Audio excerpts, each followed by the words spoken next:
Swayam Prabha. Digital India. Educated India.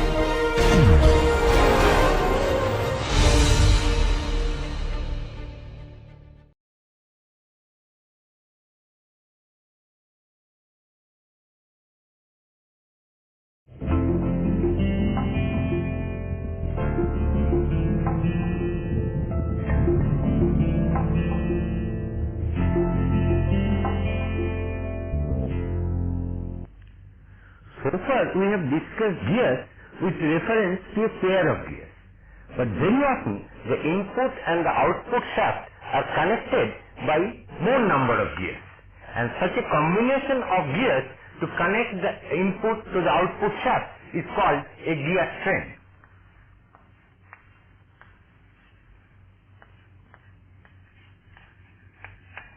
Gear train is nothing but a combination of gears.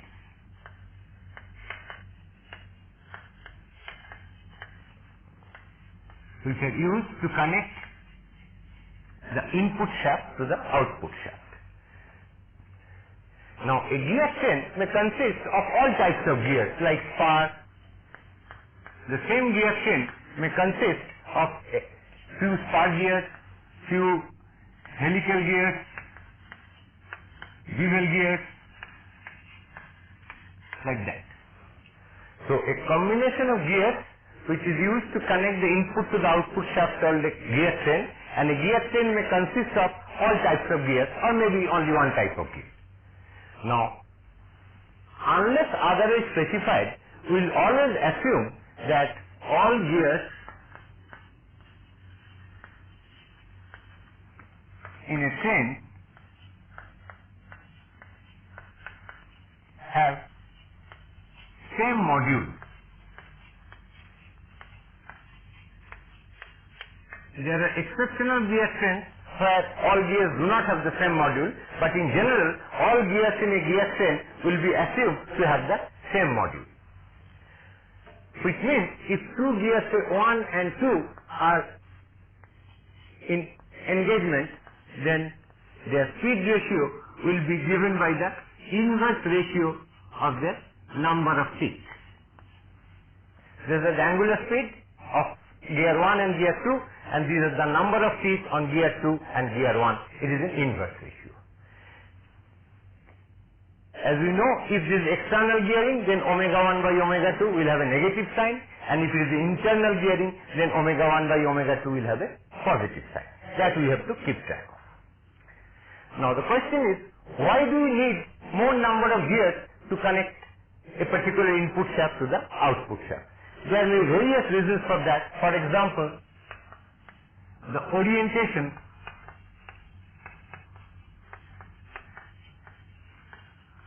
of the input and output shaft. That may dictate that you need to have more than 2 gears.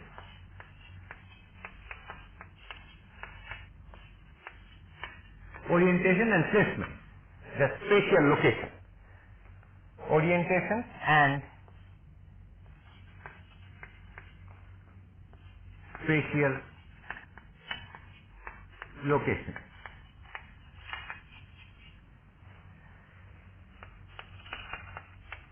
The input and output speed may vary by a wide margin. That is, the ratio of the input and output speed is very much different from 1. It is much larger than 1 or much less than 1. In such cases also, we may have to use a gear train. That means the speed ratio of the input to the output speed widely different from 1.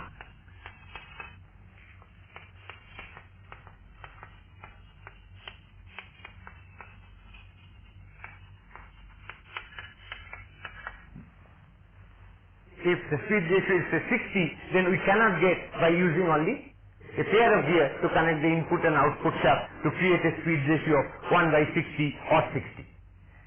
So under such situations we need gear trains.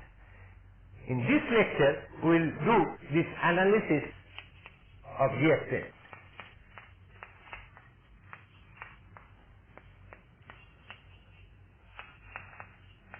That means if a gear train is given we should be able, and the number of teeth on the gears are specified, we should be able to find out what is the speed ratio between the output and input shaft. Now I'll show you a figure of a particular gear train which consists all kinds of gears. This figure shows a typical gear train. This is the input shaft which is rotating in this direction, and the output shaft is located here, whose axis is perpendicular to the plane of the board or plane of the paper or plane of the screen, that is going like this. So to connect these two shafts, the input and output shaft, and to get a particular speed ratio, we may need, as we see, a pair of bevel gears, then a pair of spiral gears or cross helical gears, which are connecting these two skewed shafts, and a pair of spur gears to connect this shaft to this shaft. So this pair of bevel gear connects these two shafts. This shaft and this shaft, which is skewed, are connected by a pair of cross helical gears, and these two parallel shafts are connected by a pair of spur gears. So this shows you an example of a typical gear train. In this lecture, we shall analyze gear train, and we start our discussion with classification of gear trains. Before analyzing gear trains, let me first classify different types of gear trains. So gear trains classification.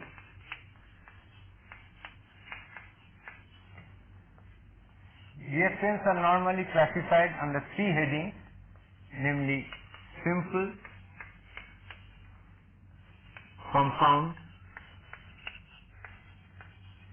and epicyclic.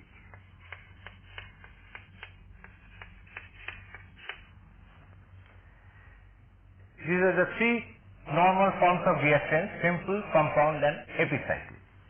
Simple gear train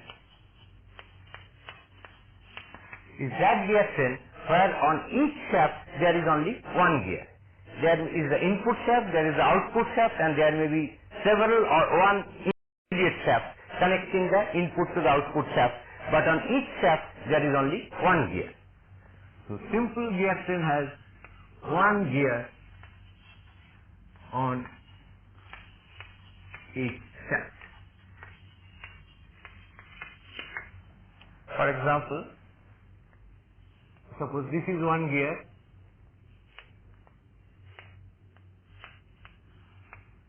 mounted on this shaft, which is the input shaft.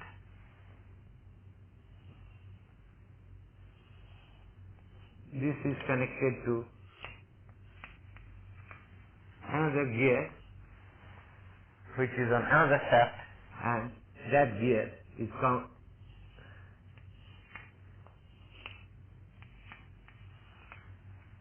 mounted on another shaft, and this may be the output shaft. This is what we call the intermediate shaft. Input shaft, output shaft, and there is an intermediate shaft, and there is one gear on each shaft, and the motion from this input is transmitted to the output. Now, analysis of such a simple gear train is almost trivial.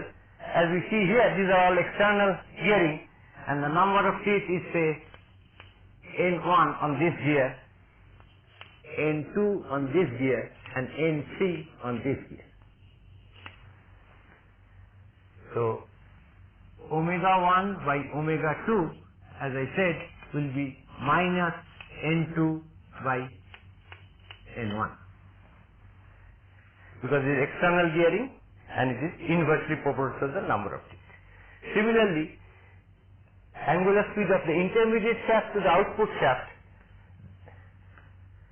which is omega 2 by omega 3, that will be minus N3 by N2. From here to there, again is an external gearing, so the direction of rotation changes, and in the ratio of the number of teeth. If I multiply these two, we get the input shaft, which is omega 1, input speed, which is omega 1, divided by omega 3, which is the output speed. If I multiply these two, omega 2 cancels, and here N2 cancels, and minus into minus gives me plus, so it is N3 by N1. what we see, that the direction of rotation of this shaft is same as the direction of rotation of this shaft, and this shaft rotates in the other direction.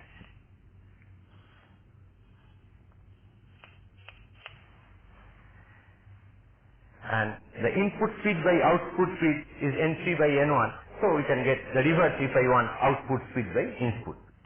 The thing to note is that the number of feet on this intermediate gear is of no relevance. The speed ratio is dictated only by the first gear and the last gear, the number of feet on the gear mounted on input shaft and the number of feet on the gear mounted on the output shaft. There may be several intermediate shafts, but the number of feet on those gears will be immaterial so far the speed ratio is concerned. Only the number of intermediate shafts will change this from plus to minus. Here as for example there is only one intermediate shaft, omega 1 by omega 3 is positive. Had I had another intermediate shaft, then omega 1 by omega 4 would have been N4 by N1 but with a negative sign. In this diagram we show three different simple gear trains. You see there are four shafts in this figure. 1, 2, 3, 4. Let this be the input shaft and this be the output shaft. These are all connected by bevel gears. Now the speed ratio, as we calculated just the example we discussed before, the shafts are parallel, so it was very easy to keep track of plus or minus. At every step there is a change of sign. But here as we see the shaft axes are all intersecting and not parallel, plus minus will be confusing. So there we have to follow, if the direction of rotation of shaft 1, then this is the direction of rotation of shaft 2. And this direction of rotation creates this direction of rotation for shaft 3 and that creates this direction of rotation for shaft 4. So if we want to write the output speed omega 4 by omega 1, that will be nothing but N1 divided by N4. But N1 is the number of feet on this gear and N4 is the number of feet on the final gear. The intermediate number of feet are totally unimportant. And the direction of rotation we see as we have shown in this graph. Now let me take the example of this case, where again it is a simple gear train. There are four shafts and on each shaft only one gear is mounted from input to output. As we see, this counterclockwise rotation rotates this gear clockwise, which makes this gear to rotate counterclockwise, which makes this gear to rotate clockwise. Here of course the output speed omega 4 by omega 1, because there are two intermediate shafts, we get a negative sign N1 by N4. With one intermediate shaft we have done earlier, they rotate in the same direction, but as soon as there are two intermediate shafts we get in the opposite direction, that is a negative sign. N1 is the number of feet on this gear and N4 is the number of feet on this gear. Number of feet on the intermediate gears do not matter. Very often this angular speed will write in terms of RPM and I will denote by small n. The small n refers to RPM and capital N will refer to the number of feet on various gears which are written as this suffix. Now let us come to the example of this simple gear train. Here again 1, 2, 3 and the 4, which is an internal gear whose shaft is somewhere here at the center of this gear 4. Thing to note is this is a pair of external gearing, this is a pair of external gearing, but 3 and 4 there is a pair of internal gearing. So this omega 1 creates this omega 2, that creates this omega 3, and because of internal gearing omega 3 and omega 4 are in the same direction. So here again we can write omega 4 by omega 1 is N1 by N4. Though there are two intermediate shafts, but this is first time because there is a pair of internal gearing as opposed to in this situation where there are all external gearing. Here 1 and 2 are external gearing, but between 3 and 4 it is internal gearing. So there is no negative sign here. So analysis of such simple chain, as I said, is pretty trivial.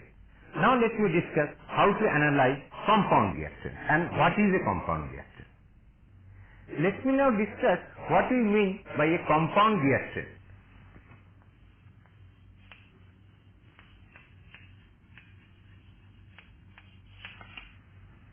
In a compound reaction, there will be more than one shaft on there will be more than one gear on shaft. Either on the input shaft or output shaft or intermediate shaft, there must be one shaft in this transmission, in this gear train, where there will be more than one gear on one shaft. For example, suppose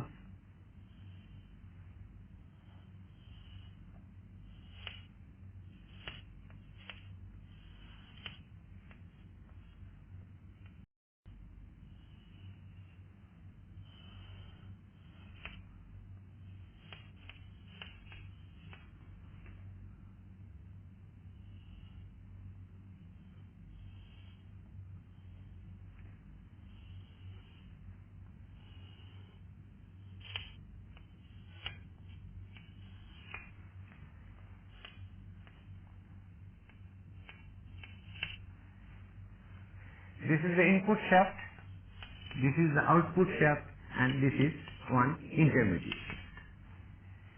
As you see, on this intermediate shaft there are two gears. So this is a compound reaction from here to the output shaft. Now let me find out what is the speed ratio in such a compound reaction. Let the number of teeth be N1, N2, N3, N4.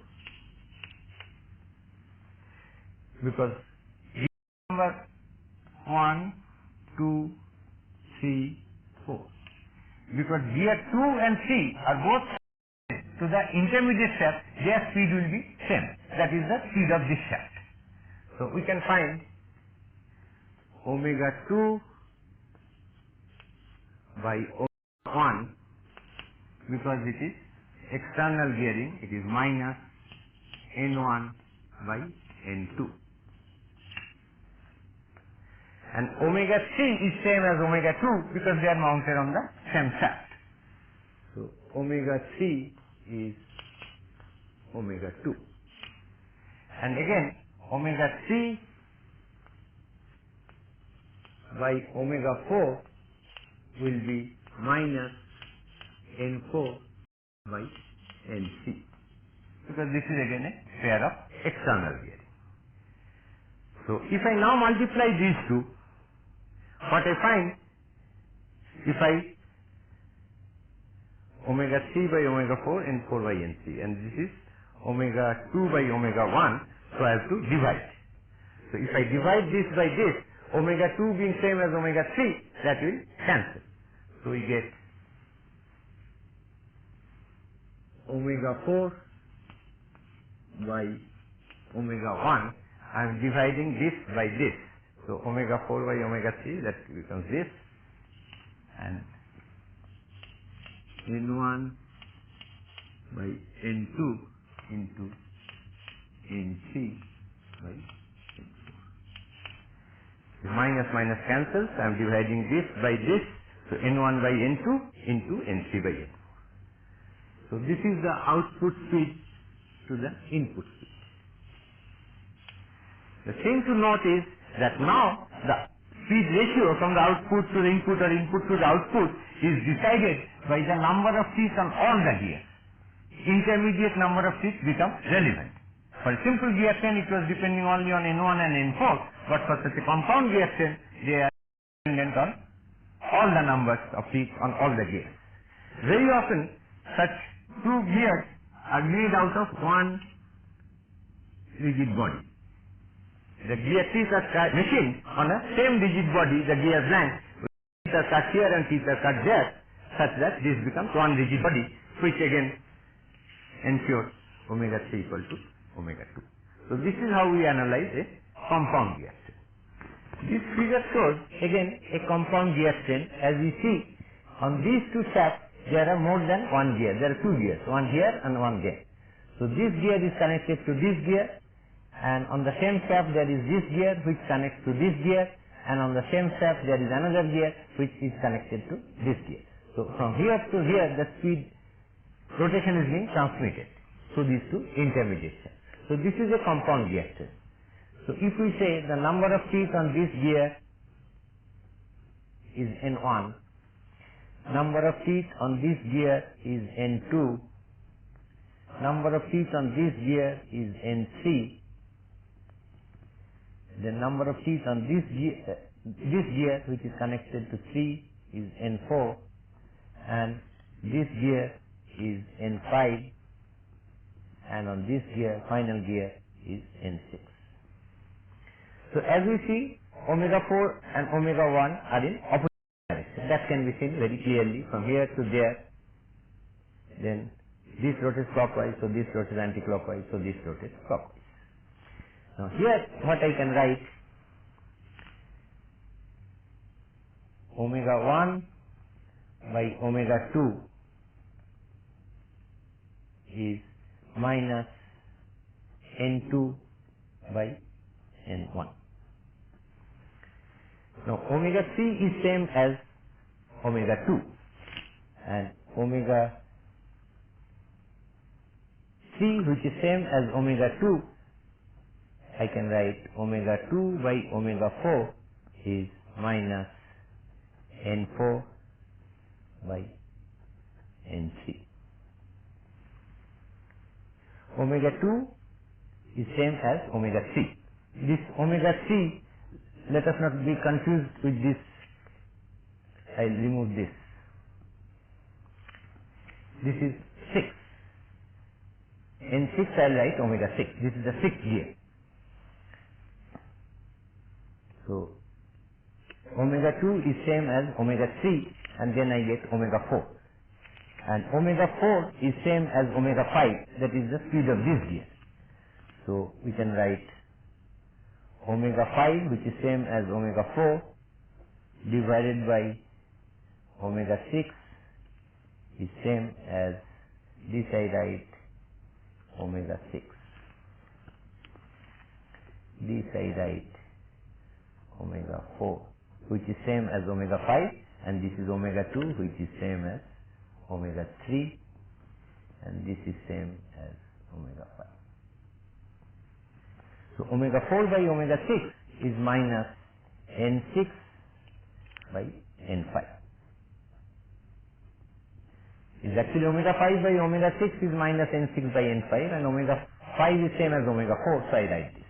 Now if I multiply all this, as you see omega 2 and omega 4 cancel, I get the input by the output speed,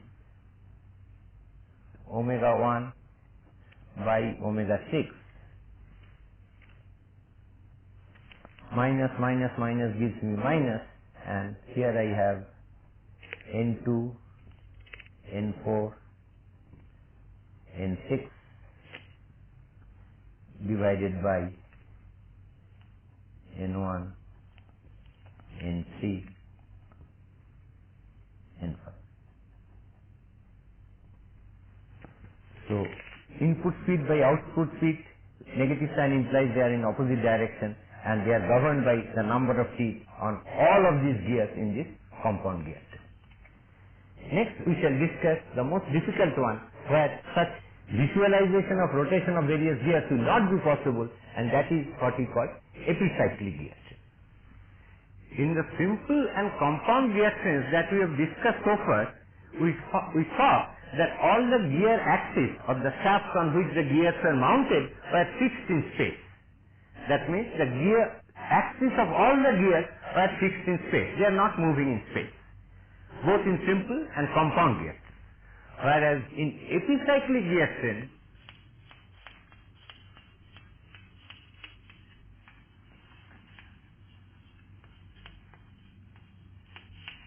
will see that there will be one gear whose axis is not fixed in space, because that gear is mounted on an arm and that arm is rotating and carrying the shaft of that gear along with it. In such a case, in such a gear train, if there is one such gear, we call it an epicyclic gear train. Some books call it planetary gear train.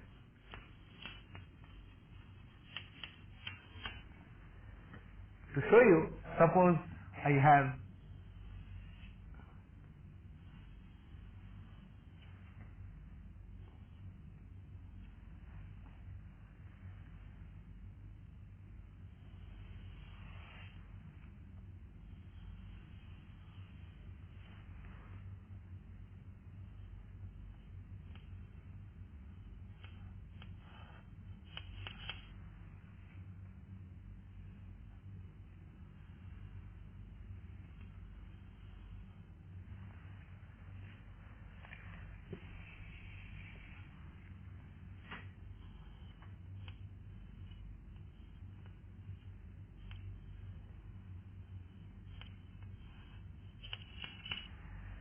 I have one gear here and another gear there. This gear, let me call it 1 and this gear number 2. But gear number 2 is carried by this arm which is also hinged here. The axis of the gear 1 and this arm both are hinged to the fixed link at this junction. So when this gear train rotates, as we see, this gear 2, the center of the gear 2 moves on this circle with this point as the center. Consequently, the axis of this gear 2 does not remain fixed in space, and this constitutes what we call an epicyclic gear train or planetary gear train.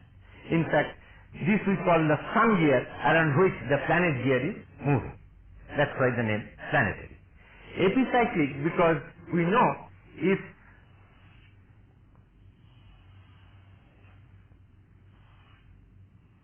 a circle rolls on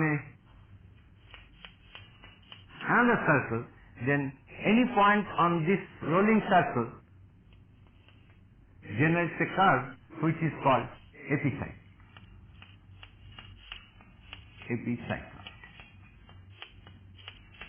The curve that a point on this rolling wheel generates as it rolls around this circle is called epicycloid, and from there this name came epicyclic gear train, as a point on this gear will generate epicycloid. Let's not bother so much about the name epicyclic or planetary. What we should note that this is a 4-link mechanism. As usual, we give the fixed link number 1. This gear let me call 2, this arm is 3, and this gear 4. So this is a 4-link mechanism. N is 4. Let me first calculate the degrees of freedom of this mechanism. If you remember, degree of freedom F can be obtained from C n minus 1 minus 2j minus h, where j is the equivalent number of simple hinges, that is j1 plus 2j2, like that, and h is the number of higher pair. N is the total number of links. Now here, as we see, there is a revolute pair between the arm and gear 4 here. So j1 is 1. Here is a revolute pair, but that connects 3 links, namely 1, 2 and 3. So this is a hinge of type J2. So J2 is also 1. And between the gears 3 and 4, these are the pitch circles. Let me not draw, these are imaginary circles representing the gears. It is between 3 and 4 we have a gear tooth connection, which is a higher pair. So H is also 1 between 3 and between 2 and 4. Gear number 2 and gear number 4, they are having a higher pair between them. So if I now substitute n equal to 4, I get 9 minus j is j1 plus 2j2, that is 2 plus 1, 3. J is 3. 2 into 3, 6. Minus 8 is 1. 2. So the degree of freedom of an epicyclic reaction is 2. What does it imply? That we need two independent input speeds to fix the output speed because it has a degree of freedom 2. Or in other words, if we give only one input speed, then we can get two output speeds which will be coordinated but they will be non-unique. I can adjust both of them. They have to follow certain relationship, but they can be otherwise non-unique. So I can generate two different speeds, two output speeds from the single input speed. And that is where we use such epicyclic reaction. Now how do I analyze such an epicyclic reaction? Here, as we know, it will be very difficult to visualize the direction of rotation of various gears because this gear is not fixed in space. So let me try to make a rather mechanical method, develop an analytical method to follow without trying to visualize which way which gear is rotating as it was possible in case of simple or compound reaction. So epicyclic reaction we analyze rather mechanically. For that, first of all, let us derive what is the basic principle of analysis of an epicyclic reaction.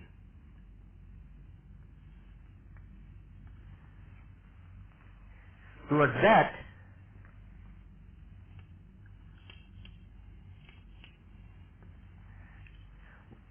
we want to study the relative motion between 2, 3 and 4. And as I said, it has 2 degrees of freedom, so 2 input speed only, 2 input speed are necessary to fix the output speed. So what we do, we say we give input to gear 2 and gear 3 and what is the speed of gear 4. We prescribe the angular velocity of body 2 and body 3 and we want to find that of body 4. We want to study this relative motion. To study this relative motion without any loss of generality, I can take one body to be fixed. And let me take this body 2 is fixed. And then if I move, that means omega 2 I am taking to be 0. That is one input. And then if I know omega 3, the other input speed, the question is what is omega 4? To do that, let us say I give the arm a rotation theta. Link 3 has rotated by an angle theta.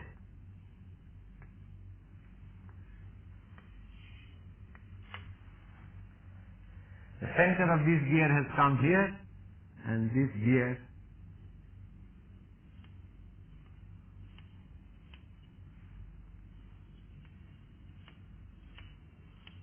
is taken up this position. This is the vertical line. Now this vertical radius after the gear has rotated has come here. This vertical radius has become this radius. So let me say this present contact point I call P and this point I call Q and this original contact point I call R. Theta is the rotation of the arm and what is the rotation of gear number 4? This vertical radius has become this. So the total rotation of this is so much.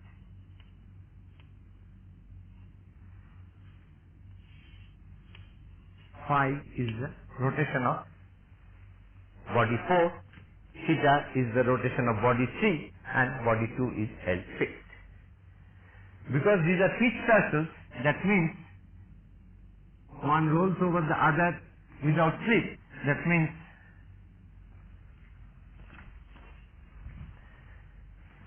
these two arc lengths must be same. This arc length on the smaller gear, planet gear, is same as this arc length on the sun gear or larger gear, because they are rolling on each other without slipping, because this represents the fixed circles of the two gears. So arc PR is same as arc PQ.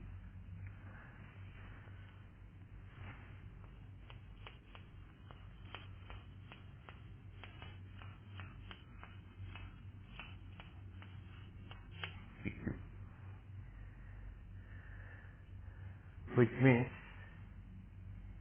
if I say radius of this gear, pitch circle radius is RP2 and pitch circle radius of this gear I call RP4. So RP2 into theta is RP4 into phi.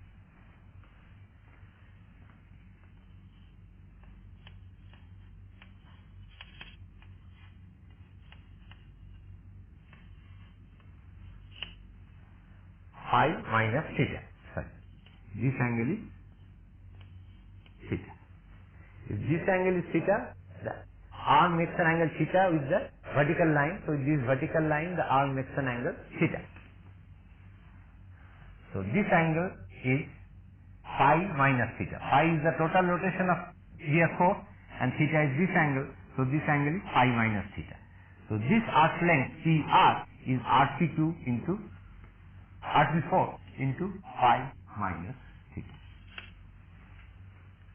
Now, what we shall see that the relative rotation of the gears with respect to the arm still follows the teeth law, that is number of teeth inversely proportional to the number of teeth with an appropriate sign. Let me say what is the rotation of the sun gear with respect to the arm. Sun gear was fixed, arm gear rotated theta in the clockwise direction. So, rotation of 2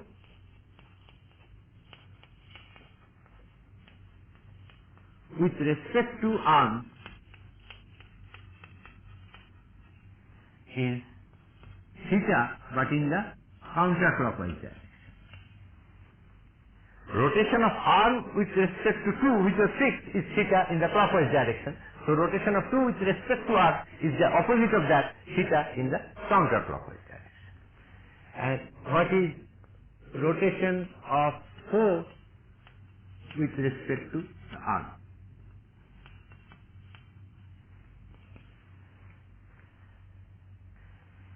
Gear 4 has rotated by an angle phi in the clockwise direction. Arm has rotated by an angle theta in the clockwise direction. So, rotation of 4 with respect to arm is phi minus theta in the clockwise direction. In the clockwise direction. Let me see again. Arm has rotated by an angle theta in the clockwise direction. Gear 2 has not rotated. So, rotation of 2 with respect to arm is theta but in the counterclockwise direction. Rotation of 4 is phi. Rotation of arm is theta. So, rotation of 4 with respect to arm is phi minus theta in the clockwise direction. And because of these two arc lengths being equal, this is the relationship between phi and theta. So, if I divide this by this, I consider rotation of 4 but with respect to arm and rotation of 2 again with respect to arm. If I talk of these relative rotation and take the ratio, we are getting phi minus theta that is in the clockwise direction divided by theta that is in the counterclockwise direction. So, I put a negative sign. So, we see that in this epicyclic gear train, the relative rotation of 2 gears with respect to the arm, if I write rotation of 4 with respect to arm divided by rotation of 2 with respect to arm is phi minus theta divided by theta, but this is clockwise, this is counterclockwise, so I put a negative sign. So, from this equation which I got by having these two arc length same, what I can write, this is equal to minus RP2 by RP4. Phi minus theta by theta is RP2 by RP4 and this is the negative sign. And this is same as minus number of tooths on gear 2 divided by number of tooths on gear 4. Because this is the pitch circle radius which are proportional to the number of tooths because they have the same module. So, what we are getting that in case of an epicyclic gear train, because the arm is moving the absolute rotation of 4 and 2 are not governed by their number of teeth on them. Otherwise, it is exactly the same train value, only if we consider relative motion of 4 and 2 with respect to arm. Not the absolute motion, but the relative motion with respect to arm, that still follows the train value as minus, because this is external gearing and inverse ratio of number of teeth. Rotation of 4 by rotation of 2 is minus N2 by N2. This forms the basis of analyzing epicyclic gear train in a mechanical way. We have to only remember that it is the relative rotation with respect to arm follows the train value given by the number of teeth. So this we put in a somewhat mechanical tabular method. What we will do,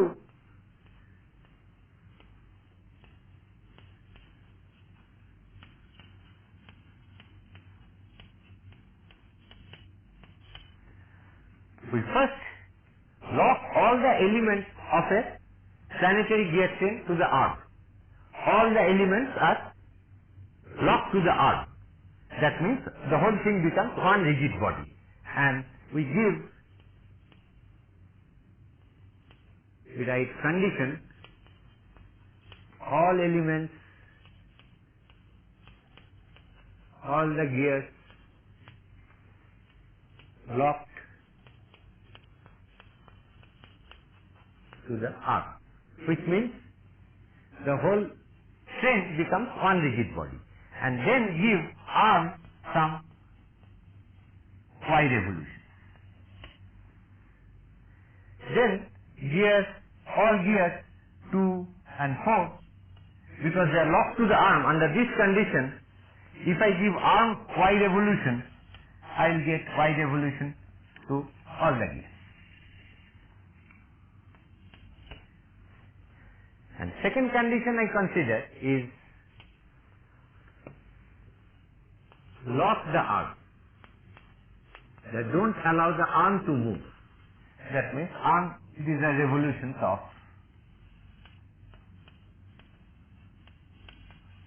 arm, gear number 2, gear number 4.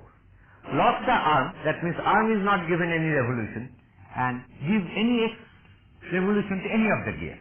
Say I give x revolution to gear 2. Then because the arm is locked, it is not an epicyclic gear train anymore, it is just a simple gear train. So rotation of 4 I can easily get as minus x into N2 by N2. Minus because it is external gearing and inverse ratio of the number of teeth. Then add these two, and that is what we get resultant motion. So here it is y, here it is x plus y, here it is y minus x into N2 by N2.